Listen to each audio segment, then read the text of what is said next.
But I'm going to tell you something about this little train. Okay, my sister, she's an artist retraining as a nurse. What she did is she turned it upside down, like that. What does that mean about nursing? She says, well, actually, sometimes there's terrible accidents and a lot of the people will end up in A&E, in casualty. So when there's a train and there's an accident, I'm going to be looking after those people. So she said something about herself by turning this upside down. Now, I'm going to hand out an object, and I'd like you to think about something about you. By giving them an everyday object, an object that they haven't brought in themselves, they're having to think creatively to actually take a bit of a risk in how they reassign the meaning to this object. In the future, I want to be something to do with fashion, and fashion involves colour, and this is kind of like a big block of colour, so I thought it represents what I want to do in my future. I was thinking about doing something about ideas and lights and imagination. Well, I was quite pleased that I got the glasses because I'm quite a curious person, so I was thinking sort of moving them around sort of thing, turning it upside down as well because I like looking at things in a different way. Mr. Lawrence Farina, that's for your group. The group will look at a range of artists that use ready-mades or artists that use language in their work. Look at what it is you're trying to research and find the web. With the new curriculum, there's an increased emphasis on collaboration, teamwork, analysing the work of others and applying that to your own. The Art Detectives activity is trying to foster those skills. Yeah, try and concentrate on these questions are really, getting to the crux of it. So. We're also working with our technician Jake, who's actually a contemporary artist. So we'll be drawing upon his experiences and they'll be understanding what it's like to be a real artist working locally. And again, the new curriculum really supports using outside professionals and ensure that students know what it's like to be an artist and know how to be an artist. Jake's a role model for many of our students. They say most of her images are based on 1940s and 1950s and photo albums.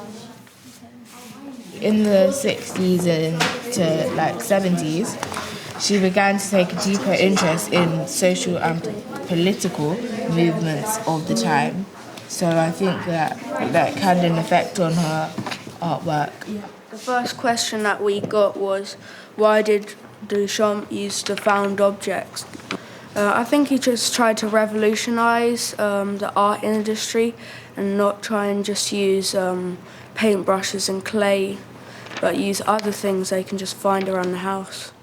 Excellent, well done. We did ours on an artist called Lawrence Weiner, and he used language and words for his sculptures, and he put them in loads of different places so that everyone could see them. Thank you very, very much for all that research. Now we're going to move into the next part of the lesson, which is your active part. We've got a guitar. If I put it up like this, okay, if I have it upright like this, it takes on a different shape. What could it look like? Any ideas? It looks kind of like a chocolate lollipop. Absolutely. Brilliant. Okay. The body of the guitar kind of looks like the torso of a body. Absolutely. Like Brilliant the main part answer. of them. Yeah. I think it looks like a head with a neck.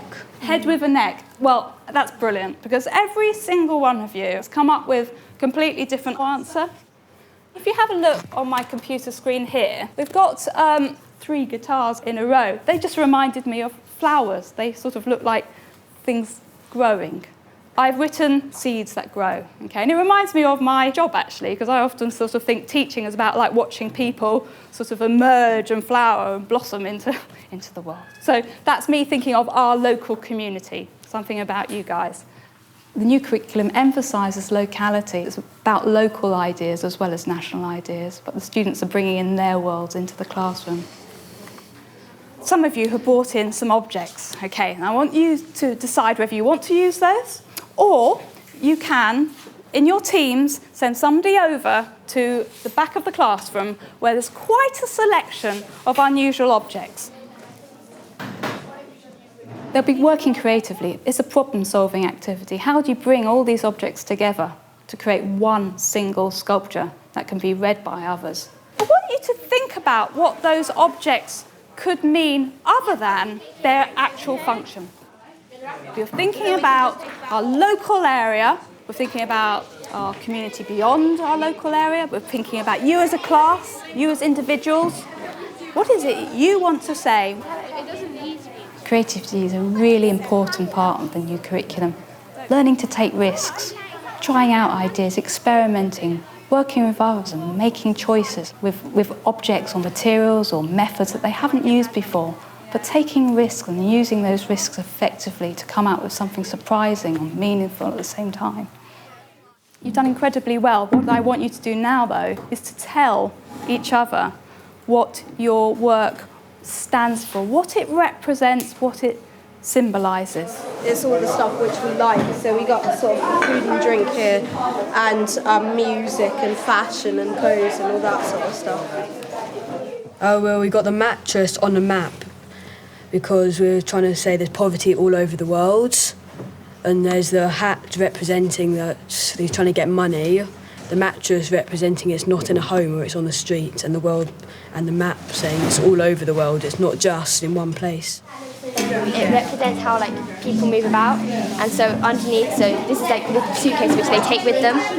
So it's like got all their personal possessions, and then buried underneath they've got their big heart, which they take with them wherever they go. Evaluation's been really emphasised. Peer evaluation, ongoing evaluation, and peer reflection. So lots of opportunity here to work collaboratively, listening to each other's views and ensuring everybody's input is valued. It's all about like mending stuff, and we mended a string on the guitar, and like it's all battered and bruised, and it was like safety. This is the police trying to stop all these bad people getting out into the streets. That's very interesting for me because I saw you as looking after the guitar. And you have to think about what it means to you. It's not just like one thing. It can be many things that mean to different people. And in this piece really says a lot. Are you safe on the outside? Are you safe in the inside? It depends how you view this piece of art. I want to do this exercise before. The next part of the lesson had the support of the English department. We went through how can we actually look at words and how can words be best used. They're ready-made, symbolise something. The language they're going to use also symbolises something. Think of some descriptive words or a phrase which describes your ready-made or what it symbolises. Ours is life is a jigsaw. And we're using that because we've got like lots of different pieces to our sculpture which fit together as a sculpture and also like represent like fitting together as a community as well. So we came up with "Don't stay with your heart, it will stay with you," and this represents, because in our project it was the heart that was always with you at all times, even if you're moving or you're going on holiday. Poverty is another word for butter.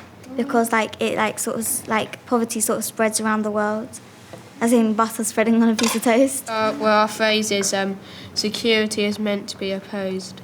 So tell me a little bit more about that, because that's a very interesting title. Why you make your place safe is because you know it's going to be opposed. Yes. Safety is going to be opposed, so you make it safe. Also, the word opposed means two opposing things, doesn't it? And your idea was very much like that. You were saying about it looking from both sides. So the words are really, reflective of what of your sculpture. You're going to create an animation of the words that you have selected as a team.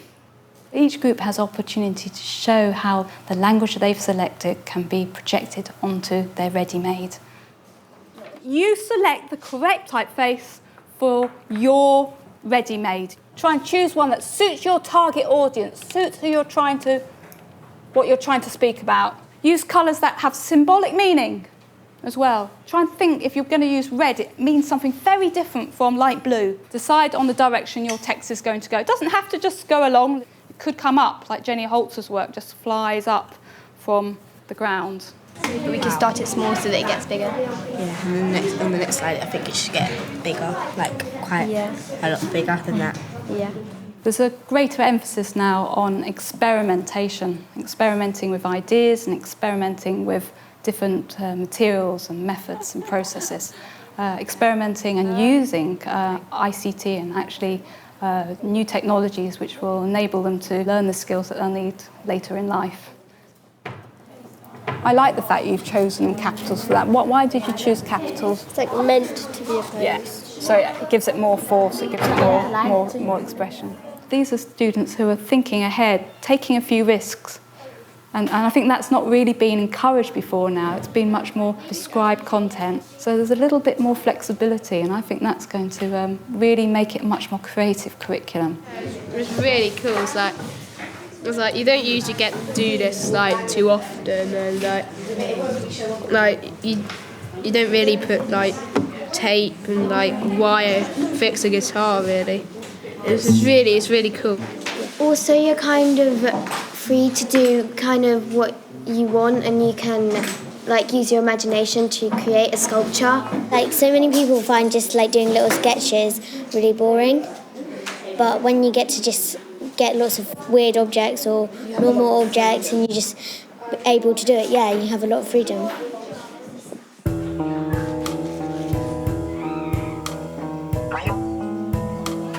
What about the colours? The colours, it like mixes all together with like the life, so the mix of colours that we all like in our group. The piece is very much about each person having a character, bring their hobbies, bring their interests, bring their personalities symbolically into the piece.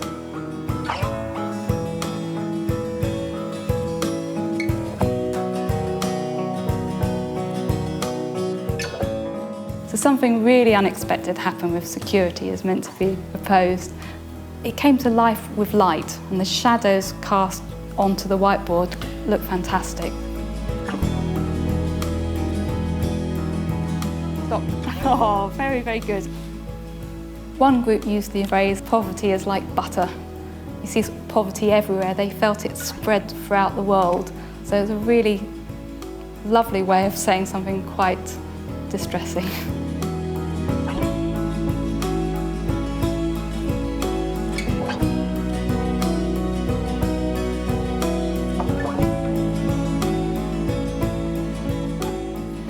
That is excellent.